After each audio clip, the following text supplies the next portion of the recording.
কুষ্টিয়ার ঐতিহাসিক Hardinge bridge সংলগ্ন এলাকায় সকালে সংঘটিত হয়েছে এক নৃশংস সন্ত্রাসী হামলা। স্থানীয় সূত্রে জানা যায়, প্রভাবশালী জাকারিয়া পিন্টু ও তার সহযোগীদের নেতৃত্বে সন্ত্রাসীরা প্রকাশ্যে মাঝিদের উপর হামলা চালিয়ে চাঁদা আদায় করে। এতে একাধিক মাঝি গুরুতর আহত হলেও ঘটনাস্থলে থাকা নৌপুলিশ কোনো ব্যবস্থা নেয়নি বলে অভিযোগ পাওয়া গেছে। বিস্তারিত দেখুন মোহাম্মদ মঞ্জুরুল ইসলামের প্রতিবেদনে। কুষ্টিয়ার ঐতিহাসিক হার্ডিঞ্জ ব্রিজ সংলগ্ন এলাকায় শনিবার সকালে এক নৃশংস সন্ত্রাসী হামলার ঘটনা ঘটে। প্রত্যক্ষদর্শী ও স্থানীয়দের তথ্যমতে স্থানীয় প্রভাবশালী ব্যক্তি জাকারিয়া পিন্টু, তার ভাই মেহেদি ও সহযোগী আবু সাইদ খানের নেতৃত্বে গঠিত একটি সন্ত্রাসী বাহিনী ভাসমান খাজনা আদায়ের নামে মাঝিদের উপর প্রকাশ্যে হামলা চালায়। সকাল 9:30টার দিকে তারা প্রায় 8 থেকে 10 জন মাঝিকে বেধড়ক মারধর করে, যার মধ্যে কয়েকজন গুরুতর আহত হন। আহতদের একজন জানিয়েছেন, তিনি নৌকা ঘোরানোর সময় হঠাৎ সন্ত্রাসীরা এসে তাকে পেটাতে শুরু করে। এতে তার হাত ও পা ভেঙে যায় এবং শরীরে বিভিন্ন স্থানে জখম হয়। বর্তমানে আহতরা স্থানীয় হাসপাতালে চিকিৎসাধীন আছেন। ঘটনাস্থলে নৌ পুলিশ উপস্থিত থাকলেও তারা কোনো পদক্ষেপ নেয়নি বলে অভিযোগ পাওয়া গেছে। এই ঘটনায় স্থানীয়দের মধ্যে তীব্র ক্ষোভ ও আতঙ্ক বিরাজ করছে। বৈধ ইজারাদার প্রতিষ্ঠান গ্রুপন সার্ভিসেস প্রাইভেট লিমিটেড জানিয়েছে, তারা আইনগত সব ধরনের ব্যবস্থা নিতে প্রস্তুতি নিচ্ছে। প্রশাসনের নাকের ডগায় এমন প্রকাশ্য সন্ত্রাসী তৎপরতা ও নৌ পুলিশের নীরব ভূমিকা নিয়ে জনমনে প্রশ্ন ও উদ্বেগ ছড়িয়ে পড়েছে। বললাম যে এটা মেহেদি হাসানের লোকজন, এমন আমরা লাভ লোড করে আসার পরে আমি লাভ ঘোরা দিয়েছি, মানে পরে লাভটা ঘোরানো পাইনি। আমি হঠাৎ করে ফুটে ওঠা মার এই সরস লাভ ঘোরা নিলি।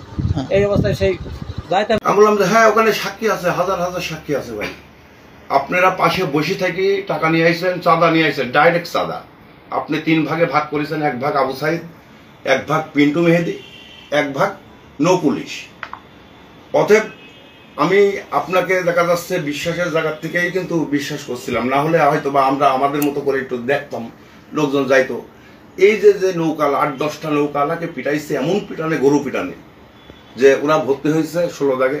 আমি গেছিলাম দেখতে, মানে দেখার মতো না। আর খুব খারাপ অবস্থায় আছে। মনে হয় সম্ভবত রাজশাহী মেডিকেলেও নেওয়া লাগতে পারে, হয়তো বা এখান থেকে রিফার করতে পারে। ডাক্তারের সাথে কথা বললাম। তো যাই হোক আর কি, এখন আপনার দাবিটা কি? এখন মানে ওইটাই তো শেষ করে দিই, যেহেতু নৌকালা মোটামুটি ওরা গরিব মানুষ খুব। আমি ওকে আশ্বাস দিলাম, তুমি ঠিক আছে যাও, রাজশাহীতে যদি যাওয়া লাগে আমরা দেখবো, অন্তত যতটুকু যা হয়। এবং ওখান থেকে আমাকে ফোন দিয়েছিল, ওই নৌকার মনে হয় সম্ভবত মহাজনই হবে, আমাদের বিএনপির নেতা ভেড়ামেড়ার কি যেন ডাবলু ভাই। উনি আসার কথা ছিল, এই সংবাদ সম্মেলনে থাকার কথা ছিল। উনি অবশ্যই 19 জনে একটু ওয়েট করতেছিলাম, যেহেতু উনিরই লোক মনে হয় পিন্টু ভাইয়ের কথা বলছিল যে এরকম ব্যাপার, পিন্টু ভাই সন্ত্রাসী কার্যকলাপ করছে নদীর ভিতরে, আপনারা কিছুই করবেন না, কিছু বলবেন না, আমরা ছুটি গাড়ি নিয়েছি, আমাদের উপর অন্যায় করছে, আমাদের টাকাও জোরপূর্বক তুলে নিচ্ছে। যাই হোক আর কি, আমি বললাম ভাই এখন আমি তো আমারটা নিয়েই বিপদে আছি, আপনার কথা আর কি বলবো। সেই ক্ষেত্রে পরে ওইটা এ পর্যন্ত কথা শেষ করলাম। ডাবলু ভাই মনে হয় যাই হোক এই বিষয়ে হয়তো বা নিজেও সংবাদ সম্মেলন পিন্টুর নামে করতে পারে, আশা করা যায় আর কি। পিন্টু মেহেদির নামে, সাইদ খানের নামে। সাইদ খানের এই যেটা আপনি দেখাচ্ছে, যে এটা তো হাইকোর্ট খারিজ করে দিছে, যেটার কোনো ভিত্তিই নাই। তারপরে দেখাচ্ছে ওইটাকে কি বলে জানো, পাড়াপাড়ের ওইটা তরিমহল।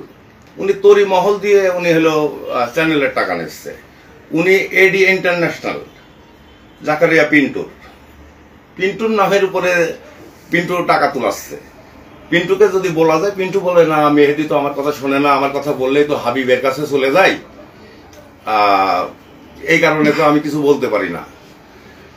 এখন নিজের রাজনীতি ঠেকাতে যায়, এখন পিন্টু ভাই হয়তো বা মেহেদির সন্ত্রাসী কার্যকলাপ মানিয়ে নিয়ে লাগছে।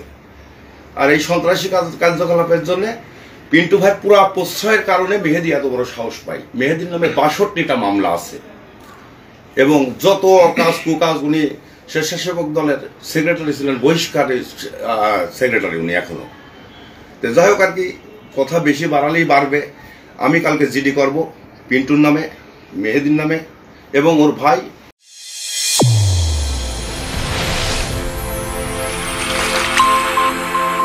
চ্যানেল A1 হৃদয় রেসপন্স।